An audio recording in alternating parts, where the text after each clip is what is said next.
Okay, so now we are going to free motion stitch on this breast pocket, interfacing on the back. And to free motion, there's a few things that you need to do to get your machine ready. One, you are going to need to have a darning foot. A lot of sewing machines already come with a darning foot. Sometimes they look a little different. Sometimes they can be clear. They can have like a U shape. Sometimes they're open. They all look a little bit different, but the word for them are called darning feet. Or they can, I don't know, I don't believe they are called free motion foot. I think it is just called a darning foot. But anyways, you're going to need to use this. And the other thing you're going to need to do is you're going to disengage your feed dogs. And that's what these are. These are your feed dogs on your sewing machine. And what they do is they go up and down, back and forth. And what they're used for is they're used to pull the fabric back. But when you disengage the feed dog, so on your sewing machine, you're going to have to look at your manual. There might be a button, there might be a key you need to use that's going to keep them from moving. So it's going to keep them down. So now my feed dogs will not come up and down when my needle goes in the up and down position. They're going to be, they're hidden. They're underneath here and they're not going to work. And what that's going to allow you to do is that's going to allow you to freely move your fabric underneath the needle. And the so you're just going to attach your foot, however you attach your feet, because every sewing machine's a little bit different. Now, we're just going to go ahead. Now, normally when I do like these little flower wreaths, I will do one circle around, then I'll come back and start doing the stitching. So that can start wherever you want it to start. I'm going to start right here on the side. I'm just going to put the needle in the down position. Then I'm going to put my thing down. And then again, you see how normally a foot on a sewing machine clamps down to help assist it to go back. But in this case, you see there's a lot of give, a lot of play. And that's when free motion gloves come into play. Now, a lot of you might have tried free motion before, but maybe find that you're constantly battling the fabric or trying to control it. When you use the free motion gloves, it really, you almost use your stomach muscles when you're trying to pull this around. And you're kind of having to grasp it kind of like this. But when you're using the free motion gloves, because they're a little sticky, it's easy to move the fabric. You don't have to use as much tension. So I really like using those free motion gloves. But you will see me taking them on and off during the process. But to start, like I said, we're going to start with the needle in the down position, and then what we're going to do is I want to pull up that bottom thread that's underneath. Now the reason why you want to do this is because if you just start free motioning and you leave this bottom, the bobbin thread down, you can easily, it can get tangled up and you can get like a little thread monster down there, and it can really hinder the whole process of free motion. So I always pull that bobbin thread up. Then I'm going to have this back down in the down position, needle in the down position, and then I'm just going to do a few little locking stitches. So I mean, I'm just going to go about 2 to 3 times down. I'm going to have the needle in the down position again, and then I'm just going to go ahead and cut this off so it doesn't get in my way. Now I'm going to go ahead and put my gloves on.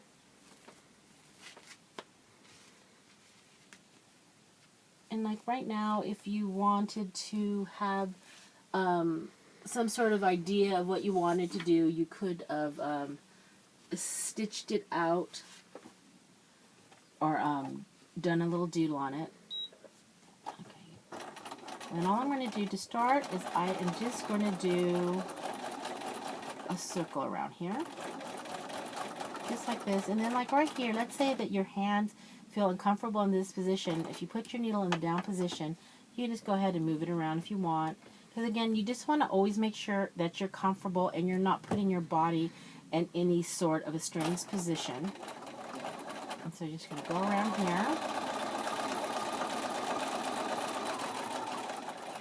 And depending on what I feel like doing, I tend to always start like from the bottom for some reason. Sometimes I'll go 2 or 3 times around in the circle.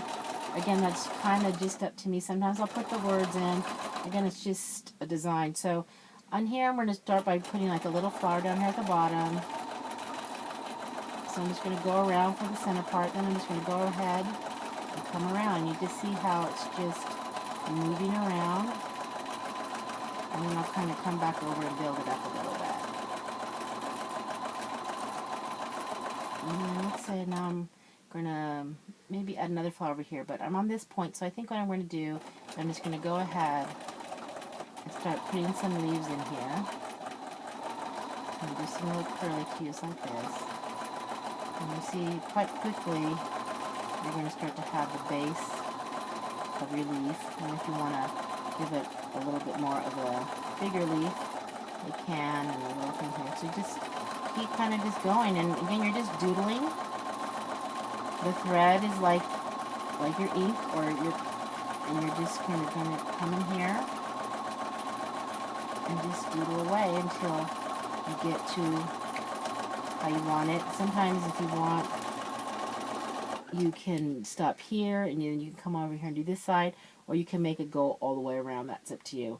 And then you need to kind of consider the words, and if you want to do like a little curly Q, you can.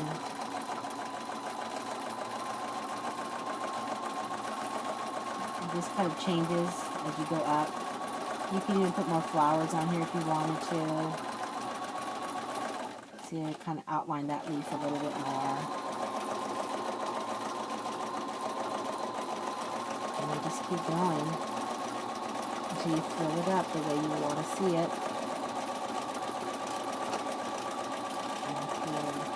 I kind of tend to go a little bit smaller when I get to the top. And then sometimes I leave that little center part alone. And then I might come back down over here and bring it up, and then I'll meet them together in the center when I get there. So if you wanted to put more flowers on, you could now.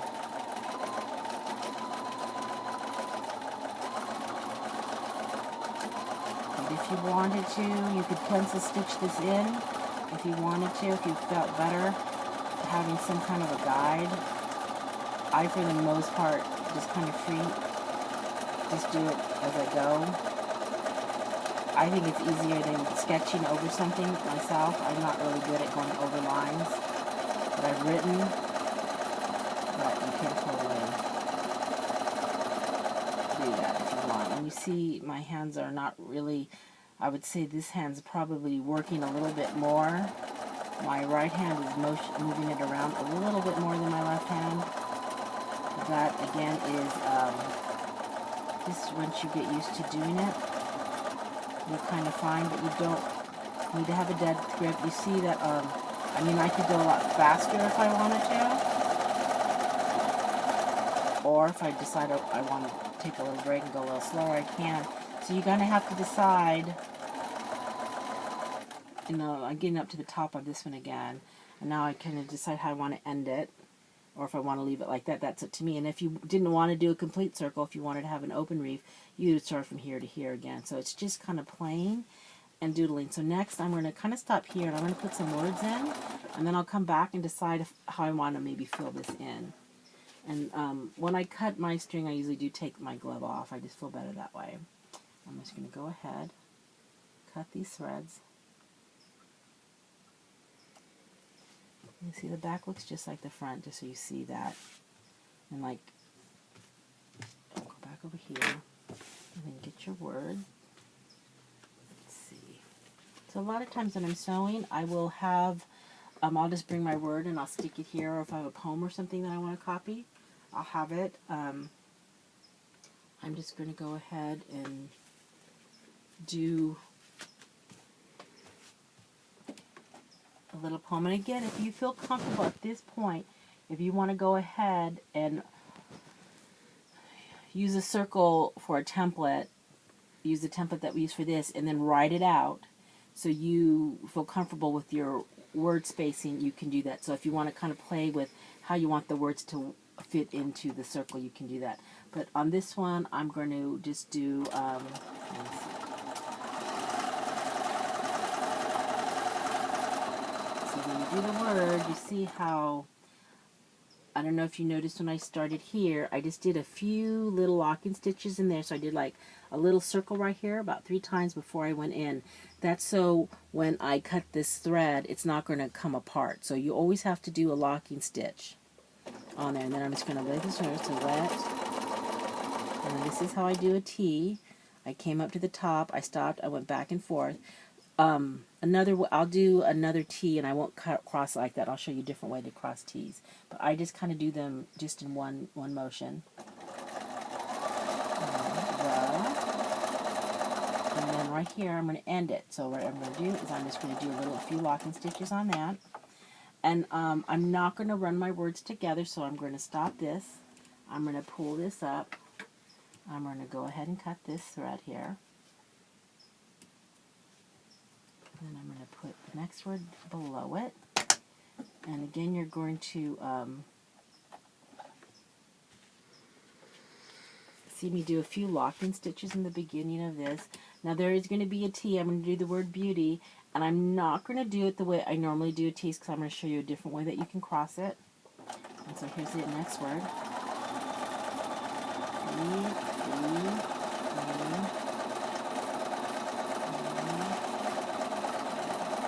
Oh, see, that's bad habit, or just my habit of how to cross the T's.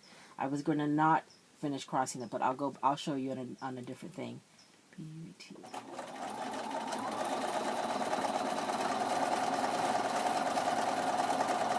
I'm going to stop right here.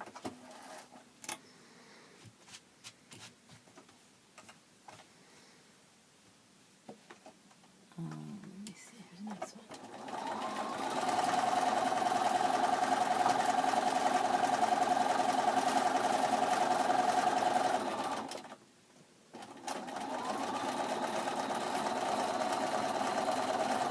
Okay, here's a T. I'm not going to cross it. And then if you want to, at this point, if you want to cross the T without going back and forth, then you would just go ahead, position the needle. You're going to have to do the little locking stitch there and then go across, just like that. And that would be another way of crossing T's. So, and then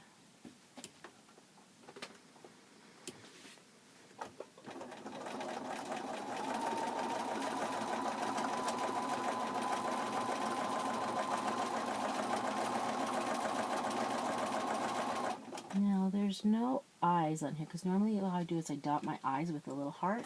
So I'm going to show you right here how I do a little heart.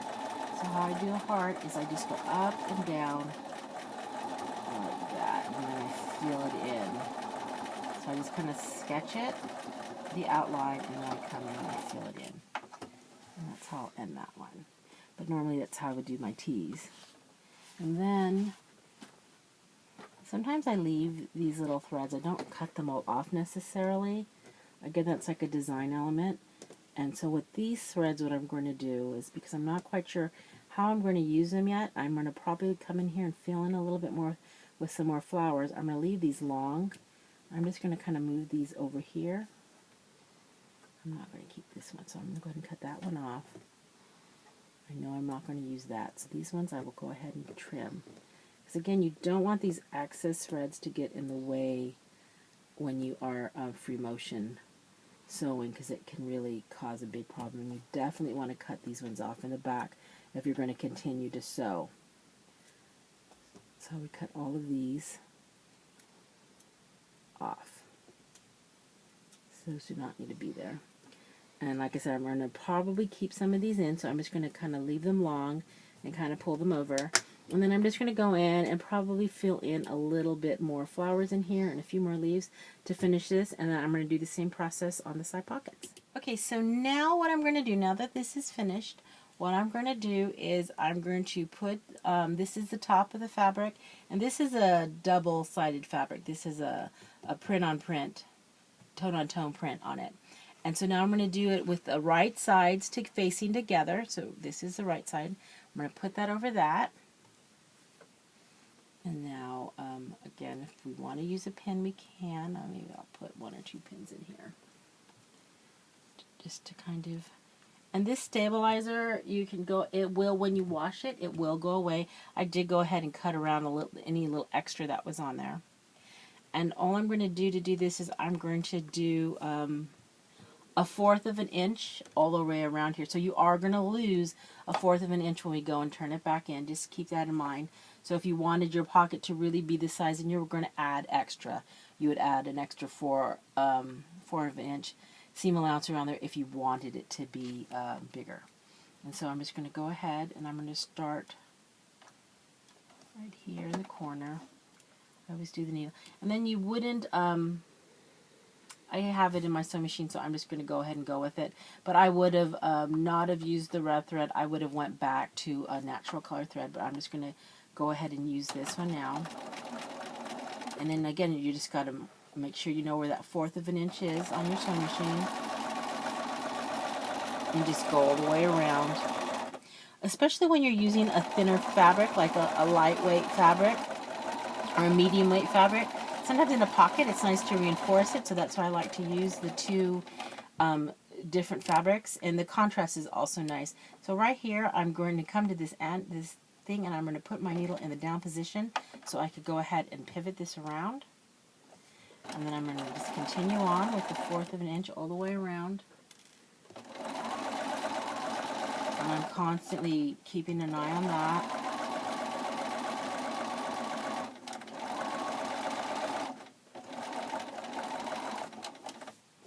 Right here, there's a little bit of puckering I see coming up, so I'm just going to put that up and then continue on. Generally, I would have started like right here and went around and stopped right here to turn my pocket, but I didn't do that. But I would recommend that you not end it on an end like this. So I would have liked to have started here and went around and then went here, but I didn't do that. But for you, I would definitely suggest, it's just not nice to, when you turn your pocket inside out, to turn it on a corner. You want to have a little bit of that. So normally I would have started right there.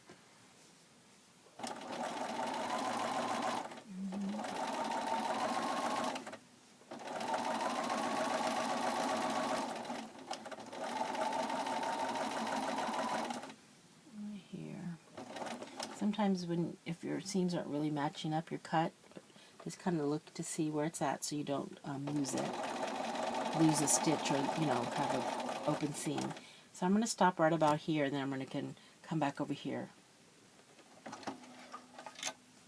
just to kind of, it just looks a little neater when you do it like that, when you turn the pocket over. So right here I'm going to go ahead.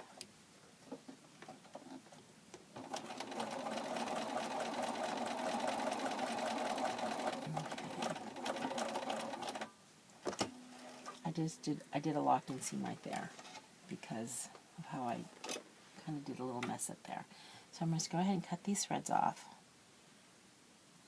When you do use, if you are going to go ahead and continue using a higher contrasting thread, you got to really make sure that you cut those little extra threads, because if they stay in there, you're going to see them from behind it when they turn. So just kind of know that you can kind of control it by cutting it away.